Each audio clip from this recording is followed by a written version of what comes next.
Rangiri Dambulla Cave Temple. A sacred pilgrimage site for 22 centuries, this cave monastery, with its 5 sanctuaries, is the largest, best-preserved cave temple complex in Sri Lanka.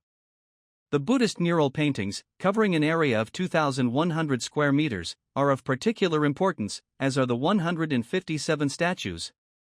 Located in central Sri Lanka, the Rangiri Dambulla Cave Temple is a living Buddhist site that is focused on a series of 5 cave shrines.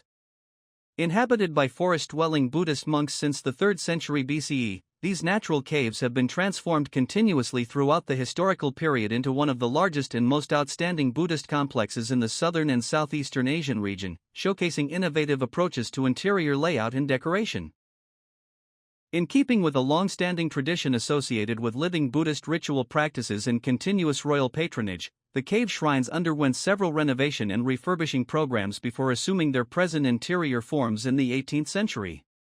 The vast internal spaces of the cave shrines are not compartmentalized, but are spatially differentiated by a deliberate and subtle arrangement of polychrome sculpture of exceptional craftsmanship and decorated with brilliant compositions of mural paintings. This spatial hierarchy and purposive interior layout devoid of physical divisions lead the devotees systematically through the spaces from one ritual function to the next. The site is remarkable in the Buddhist world for its association with the continuous tradition of living Buddhist ritual practices and pilgrimage for more than 2 millennia.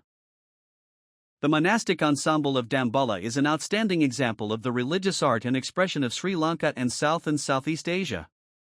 The cave shrine, their painted surfaces, and statuary are unique in scale and degree of preservation. The monastery includes significant masterpieces of 18th century art in the Sri Lankan school of Kandy. Dambulla is an important shrine in the Buddhist religion in Sri Lanka, remarkable for its association with the long-standing and widespread tradition of living Buddhist ritual practices and pilgrimage for more than 2 millennia. Integrity. The property includes all the elements and components related to different facets of creativity that are necessary to express the outstanding universal value of the property, such as the polychrome statuary either molded with stucco or clay or carved out of the living rock within the cave shrines, mural paintings, and interior layout. The physical fabric of these elements is in good condition and has been preserved to express this value. The property currently does not suffer from any adverse effects of development or other pressures. Authenticity.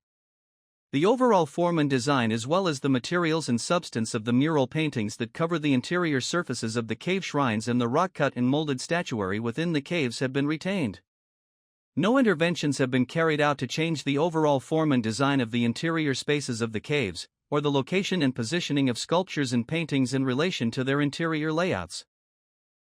The interior spaces are still being used by pilgrims for ritual Buddhist practices, thus maintaining the original use and function as well as the spirit and feeling of their interior spaces. Protection and management requirements.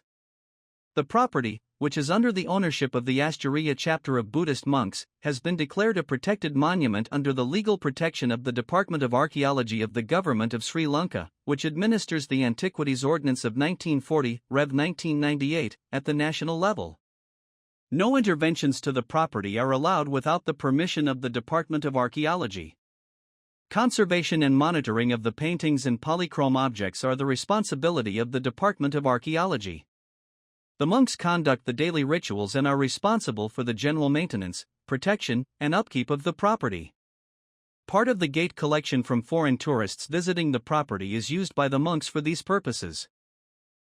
The area extending up to the edge of entire rock outcrop has been designated a buffer zone under the purview of the Department of Archaeology. The religious character of the property is further safeguarded by the declaration of the whole area around the rock outcrop as a sacred area by the National Physical Planning Department.